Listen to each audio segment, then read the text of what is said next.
বর্তমানে ভর্তা করার পর এই পাটা মাখা ভাত খাওয়া একটা ট্রেন্ডে পরিণত হয়েছে।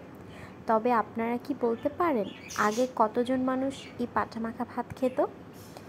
আসলে আমার কাছে মনে হয় অঞ্চল ভেদে এই ভাতটা খাওয়া হতো। তবে আমার নানু সে কিন্তু ছিলেন মুন্সিগঞ্জের, অর্থাৎ বিক্রমপুরের। আমি আমার ছোটোবেলা থেকেই দেখতাম তিনি এইভাবে ভর্তা করার পরে ভাতটা মেখে দিতেন, খুবই মজা লাগতো খেতে। কিন্তু আমি এমনটাও শুনেছি অনেকে নাকি এভাবে ভাত মেখে খাওয়াটাকে অমঙ্গল মনে করত। তবে এখন ফেসবুকের দৌলতে, ইউটিউবের দৌলতে অনেকেই কিন্তু এই ট্রেন্ডটা ফলো করছে।